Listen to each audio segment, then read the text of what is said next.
What makes this situation even more explosive is the timing. Iran is already under pressure from multiple fronts.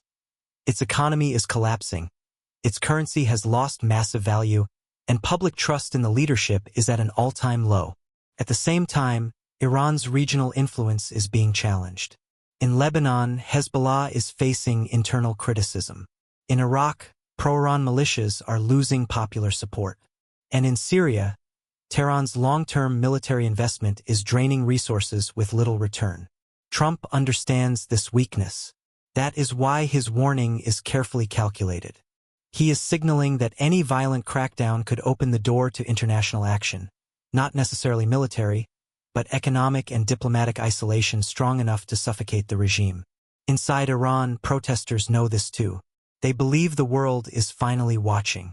Social media, leaked videos, and underground networks are exposing the reality on the streets despite censorship. This creates a rare moment in history when internal resistance and external pressure collide. And when that happens, regimes do not fall quietly. But the most dangerous element in this crisis is miscalculation. History shows that when regimes feel cornered, they often choose force over reason. Iran's leadership may believe that a short, brutal crackdown can end the protests quickly. But that strategy has failed before, and it may fail again. Trump's warning adds fuel to this uncertainty. By publicly drawing a red line, he has raised the stakes for everyone involved. If the regime ignores him, it risks harsher sanctions and deeper isolation. If it reacts aggressively, it may accidentally trigger international consequences it cannot control. Meanwhile, the Iranian people are no longer asking for reforms. They are demanding change. Years of broken promises, corruption, and repression have erased fear from the streets. This is what makes the moment historic. Not because of Trump, not because of Washington, but because millions inside Iran believe this time is different. When fear disappears, power shifts. And once that shift begins, it is almost impossible to reverse. However, Washington's involvement also carries serious risks. If the United States appears too eager to influence Iran's internal unrest, the regime will exploit it. Tehran will frame the protests as a foreign-backed conspiracy, using nationalism as a weapon to divide the population. This tactic is not new. For decades, Iran's leadership has survived by blaming external enemies for internal failures. But today, that narrative is losing power. Ordinary Iranians know the truth. Unemployment, inflation, and repression did not come from Washington. They were created at home. Still, Trump must walk a thin line. Too little pressure looks like weakness. Too much pressure strengthens hardliners. Behind closed doors, U.S. strategists are debating the same question. How do you support a movement without owning it? How do you pressure a regime without legitimizing its propaganda? Meanwhile, the streets remain restless. Nightly protests continue. Whispers of strikes, walkouts, and coordinated resistance are growing. This is no longer a protest wave. It is a test for the Iranian regime, for global diplomacy, and for the future of the region. As the pressure builds, one question dominates every calculation. What happens if the protests spread into Iran's critical sectors? Oil workers, truck drivers, teachers, and factory laborers hold enormous power. In the past, nationwide strikes have shaken the foundations of the state. If these groups join the movement, the crisis could move beyond control. This possibility deeply worries Tehran. Oil exports are already restricted. Government revenue is fragile. A strike would not just be symbolic, it would be economically devastating. Trump's team is watching for this exact trigger point, because once economic paralysis begins, diplomatic pressure multiplies. Allies align faster. Sanctions bitardées. And the regime's options shrink rapidly. Inside Iran, activists understand this leverage. Calls for coordinated labor action are quietly circulating. Encrypted messages, underground networks, trusted word of mouth. This is how real movements grow, not overnight but step by step. Silently, strategically, relentlessly. And when a system built on control begins to lose its grip on daily life, collapse is no longer unthinkable. At this stage, the Iranian leadership is running out of safe options. Negotiation looks like surrender, reform looks like weakness, and force risks pushing the country past the point of no return. Inside the power structure, cracks are beginning to appear. Former officials are staying silent. Some clerics are distancing themselves, and elements within the security forces are being tested, asked to choose between loyalty to the regime and loyalty to their own people. This is a critical moment. History shows that revolutions do not succeed when crowds gather. They succeed when obedience breaks. Trump's warning adds pressure to this fragile balance. It signals to commanders, judges, and bureaucrats that the world is watching their decisions, that orders given today may be judged tomorrow. For the protesters, this knowledge is empowering. Every night they return to the streets with one belief, that the system is no longer untouchable. And once a government loses its aura of inevitability, its downfall becomes a matter of time, not possibility. Yet the outcome is still uncertain. History is filled with uprisings that burned bright and then were crushed. The difference this time is memory. The Iranian people remember past betrayals, past crackdowns, and past silence from the world. They are no longer waiting for saviors. This movement is leaderless, decentralized, and adaptive. There is no single figure to arrest, no headquarters to destroy, no speech that can end it. Trump's warning may slow the regime's hand, but it will not decide Iran's future. That decision belongs to those in the streets, in the factories, and in the homes where fear once ruled. The next weeks will be decisive. Either the regime finds a way to reassert control, or Iran enters a phase that cannot be reversed. One thing is already clear. The illusion of stability is gone. The silence has been broken. And once a society discovers its own voice, even the most powerful state cannot force it back into silence. What happens next will echo far beyond Iran's borders. Every regional power is watching closely, from Riyadh to Tel Aviv, from Moscow to Beijing. Iran is not just a country. It is a pillar in the Middle East's balance of power. Any shift inside Tehran will send shockwaves across the region. If the regime weakens, its proxies weaken. If it survives through force, instability spreads. Either way, the status quo is ending. For the United States, this moment is a strategic dilemma.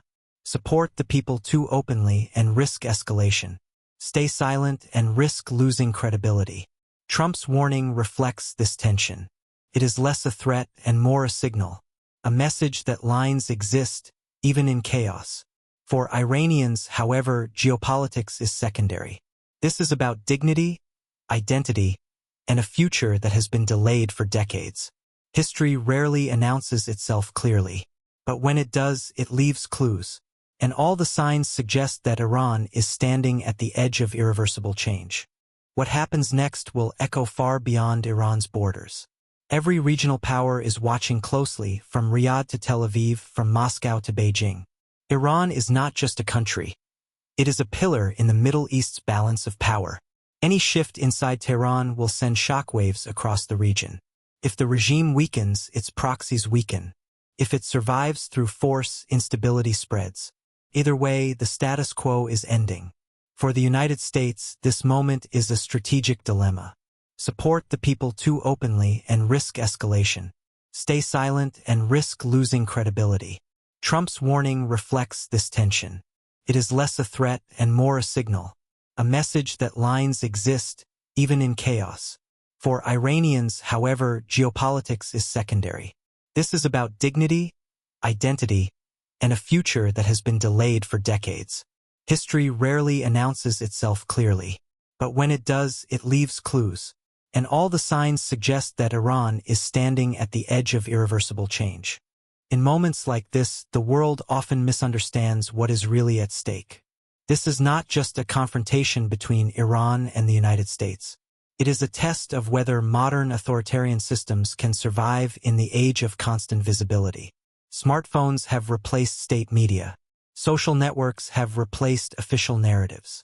And fear no longer spreads faster than truth. Trump's warning may fade from headlines. Sanctions may tighten or loosen. Diplomacy may shift direction. But inside Iran, something deeper has already changed. A generation has crossed a psychological line. Once crossed, it cannot be uncrossed. Regimes can arrest bodies. They cannot arrest ideas. Whether this movement succeeds now or later, it has permanently altered the relationship between the rulers and the ruled. And that is why this moment matters. Not because of one leader's statement, but because history has entered a phase where control is no longer guaranteed. The question is no longer if change comes, but how much pressure the system can endure before it breaks. History shows us something very clear. When a system survives only through fear, the moment fear disappears, collapse becomes a matter of time. Iran's rulers understand this danger very well. That is why the response is so brutal. That is why bullets replace dialogue. But repression is a short-term solution. Every funeral creates 10 new protesters.